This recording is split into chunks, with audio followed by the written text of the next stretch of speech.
दोस्तों, सावन शुरू होने से पहले घर से तुरंत हटा दें। यह चीजें नहीं तो हो जाओगे बर्बाद। भगवान शिव रूठ जाएंगे और आपके घर में नहीं करेंगे प्रवेश। अगर सावन में आप इन चीजों को अपने घर में रखते हैं तो बहुत बड़ा पाप लगता है। तो दोस्तों, आपको बताते चले, इस बार सावन का महीना 22 जुलाई 2024 सोमवार के दिन पड़ेगा। सावन की समाप्ति होगी 19 अगस्त सोमवार के दिन और सावन के आखिरी सोमवार के दिन ही यानी 19 अगस्त सोमवार के दिन ही रक्षाबंधन का त्योहार भी मनाया जाएगा। दोस्तों, अब जानते हैं सावन के इस पवित्र महीने में कितने सोमवार पड़ेंगे और आपको कितने व्रत रखने हैं। आइए जानते हैं।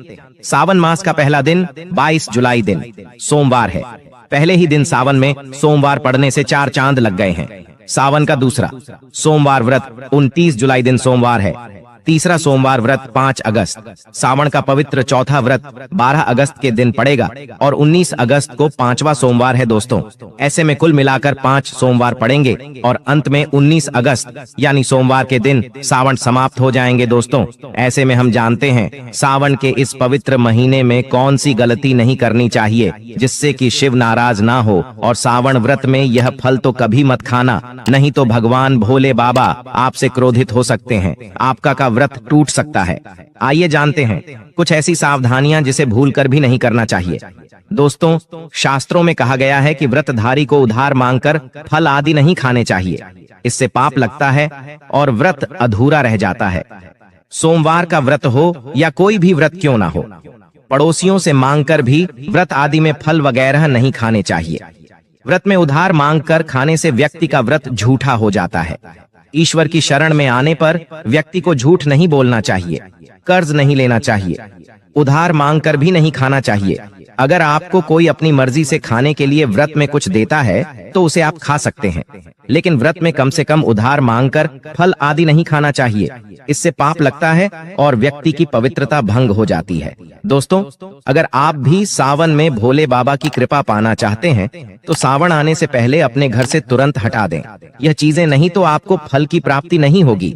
अगर आप भगवान शिव की कृपा पाना चाहते हैं तो अपने घर से फौरन हटा दें यह चीज है, क्योंकि सावन में भगवान शिव हमारे घर में वास करने आते हैं, इसीलिए घर को गंदा ना रखें। दोस्तों, आज हम कुछ ऐसे ही गलतियों के बारे में जानेंगे जो अगर आपके घर में भी होती है तो माता लक्ष्मी कभी नहीं करती। ऐसे घर में प्रवेश, फिर चाहे आप कितनी ही पूजा पाठ कर लो, माता लक्ष्मी ऐसे घर में कभी नहीं आती। ऐसे घर से देवी देवता भी हमेशा रहते हैं नाराज। दोस्तों, पूरी जानकारी को देखने के लिए इस वीडियो को अंत तक जरूर देखें। दोस्तों, वास्तु शास्त्र के अनुसार घर में सकारात्मक ऊर्जा बढ़ाने के लिए कई महत्वपूर्ण बातें बताई गई हैं। वास्तु के अनुसार घर की हर एक वस्तु नकारात्मक और सकारात्मक ऊर्जा का संचार करती है। अगर उन्हें सही स्थान पर ना रखा जाए तो यह घर में नकारात्मकता फैल जाती है, जिसका असर बुरी तरह से घर की आर्थिक स्थिति पर पड़ जाता है और घर में क्लेश बढ़ता है। वहीं अगर उन्हें सही दिशा में और सही स्थान पर रखा जाए तो यह घर में सकारात्मक ऊर्जा फैलाते हैं और घर में सुख शांति बनी रहती है। दोस्तों, वास्तु के अनुसार घर का मुख्य द्वार सभी तरह की सुख समृद्धि और वैभव का प्रवेश द्वार होता है, लेकिन अगर इसकी दिशा गलत हो या फिर कोई ऐसी चीजें इसके सामने रखी जाए तो नकारात्मकता फैलती है, तो इससे घर में क्लेश बीमारी है और दरिद्रता घर में प्रवेश करती है। इसी कारण वास्तुशास्त्र में घर के मुख्य द्वार को बहुत अधिक महत्व दिया गया है। वास्तु के अनुसार मुख्य द्वार के सामने कुछ ऐसी चीजें हैं जो कभी नहीं होनी चाहिए। यह चीजें अशुभ तो होती हैं, साथ ही साथ यह कई तरह की समस्याएं उत्पन्न करती हैं। इनका असर परिवार की महिलाओं पर, बड़े बुजुर्गों पर तथा ऐसे ही कई चीजें परिवार के हर एक सदस्य पर बुरा असर डालती है और उन्हें स्वास्थ्य के साथ ही आर्थिक समस्याओं का सामना भी करना पड़ता है। तो ऐसे में हम जानते हैं मुख्य द्वार के सामने वह कौन सी चीजें हैं जो होना बहुत ही शुभ माना गया है। नंबर 1, घर के सामने गंदे पानी का जमाव। वास्तु के अनुसार घर के मुख्य द्वार के सामने गंदे पानी का जमाव होना बड़ा ही अशुभ होता है। यह बात तो दोष का कारण बनता है। साथ ही साथ इस गंदे पानी में कई हजार गुना बैक्टीरिया पनपते हैं जो परिवार के सदस्य को बीमार कर सकते हैं। गंदे पानी का जमाव होने से हैजा, पीलिया, डायरिया तथा कैंसर होने का खतरा बना रहता है।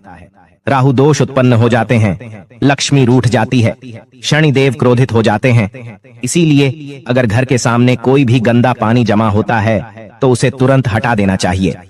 वास्तु के अनुसार इसे उचित नहीं माना जाता। इससे धन नष्ट हो जाता है, गरीबी सर पर चढ़ जाती है दोस्तों। नंबर 2, कांटेदार पौधे। कांटेदार पौधे कई लोग घर की शोभा बढ़ाने के लिए लगा लेते हैं, जो कि अच्छा नहीं माना जाता है। कांटेदार पौधे अगर घर के सामने लगे हो तो यह परिवार में चुभन का काम करते हैं, रिश्तों में चुभन पैदा हो जाती है। कांटेदार पौधे नकारात्मकता का कारण बनते हैं। घर के सामने या घर के बगल में कांटेदार पौधे कभी नहीं लगाना चाहिए। इससे माता लक्ष्मी प्रवेश नहीं करती, बल्कि राहु केतु घर में प्रवेश कर जाते हैं। इससे घर में क्लेश बढ़ता है, परिवार में नफरत हो जाती है। इसीलिए उस कांटेदार पौधे तुरंत घर से हटा दीजिए। जिस कांटेदार पौधे में फूल नहीं आता, पत्ते नहीं होते, उसका घर के आसपास होना भी गौर अनर्थ माना जाता है। कांटेदार पौधे को जितना जल्दी हो सके अपनी भलाई के लिए तुरंत हटा दीजिए। कांटेदार पौधे लगाने से शत्रुओं की संख्या बढ़ जाती है दोस्तों। घर के मुख्य द्वार पर केवल खुशबूदार पौधे, तुलसी का पौधा, हरे, गुलाबी, लाल, पीले फूलों के पौधे ही लगाने चाहिए। इनकी सुगंध से माता लक्ष्मी आकर्षित होती हैं। दोस्तों, नंबर 3, कुछ लोग कूड़ेदान को मुख्य द्वार के सामने सटाकर रख देते हैं अथवा घर के सामने ही रख देती हैं। लेकिन वास्तुशास्त्र के अनुसार यह बहुत ही कष्टकारी होता है और धन की हानि का सूचक माना जाता है। इसीलिए उसे भूल कर भी ना करें। और दोस्तों, कूड़ेदान को उत्तर दिशा में नहीं रखना चाहिए। इस दिशा को देवी लक्ष्मी की दिशा माना गया है। साथ ही साथ मुख्य द्वार पर झाड़ू, पोछा आदि भी नहीं रखना चाहिए दोस्तों। नंबर 4, पेड़ पौधे। घर के मुख्य द्वार सामने घने पेड़ पौधे नहीं होने चाहिए। इससे वास्तु दोष उत्पन्न होता है। साथ ही साथ इससे सूर्य का प्रकाश घर में प्रवेश नहीं कर पाता। प्रातः काल में घर के मुख्य द्वार से सूर्य प्रकाश घर में प्रवेश करता है तो यह स्वास्थ्य के दृष्टिकोण से भी अच्छा होता है। साथ ही घर में सुख, समृद्धि और शांति बनी रहती है। इसी कारण घर के मुख्य द्वार के सामने पेड़ होना शुभ नहीं माना जाता। पेड़ पौधे हमेशा घर के साइड में होने चाहिए, लेकिन सामने नहीं। दोस्तों, नंबर 6, घर के मुख्य द्वार पर कभी भी माता लक्ष्मी की तस्वीर आपको बिल्कुल भी नहीं लगानी चाहिए। दोस्तों, माता लक्ष्मी की तस्वीर को हमेशा अपने घर के पूजा घर के अंदर स्थापित करना चाहिए। ये फिर अलमारी के अंदर आपको माता लक्ष्मी और माता लक्ष्मी से जुड़ी सभी चीजें रखनी चाहिए, क्योंकि माता लक्ष्मी का स्थान हमेशा घर के अंदर ही माना जाता है, न कि उनका स्थान आपके द्वार पर। माता लक्ष्मी को कभी बाहर नहीं करना चाहिए। धन की देवी को हमेशा घर में स्थान दिया जाता है। कई लोग क्या करते हैं कि फैशन के तौर पर घर के द्वार पर ही माता लक्ष्मी की तस्वीर लगा देते हैं, तो ऐसे में माता लक्ष्मी दौड़ से ही वापस चली जाती है और घर के अंदर कभी भी प्रवेश नहीं करती। आपको इस बात का जरूर ध्यान रखना चाहिए। प्रवेश द्वार पर चप्पल नहीं रखना चाहिए। इससे प्रवेश द्वार पर नकारात्मक ऊर्जा प्रवेश कर जाती है तथा धन की देवी माता लक्ष्मी नाराज हो जाती है और कभी भी आपके द्वार पर नहीं आती है। दोस्तों, नंबर 7, केले के पत्ते अपने घर के मुख्य द्वार पर जरूर लगानी चाहिए। इससे माता लक्ष्मी आकर्षित होती है। ऐसे घर पर सदैव अपना आशीर्वाद बरसाती रहती है।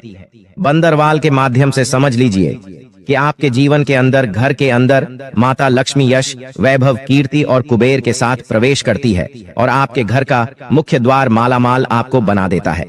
घर का द्वार घर की संपन्नता के बारे में बताता है, तो भूलकर भी घर के मुख्य द्वार के आसपास आपको किसी भी प्रकार कचरा बिल्कुल भी नहीं फैलाना चाहिए, ताकि आप इसका सकारात्मक परिणाम देखने को मिल सके, न कि आपको उसका नकारात्मक परिणाम झेलने पड़े। दोस्तों, सजावट के तौर पर घर के मेन द्वार पर ऐसे फोल्ड न लगाएं, ऐसे पौधे जिनके अंदर फूल तो खिलते हैं लेकिन एक दिन में ही मुरझा जाते हैं, जैसे कि छुई मुई का पौधा। इस तरह के पौधे आपको अपने घर के मुख्य द्वार पर बिल्कुल भी नहीं लगाना चाहिए।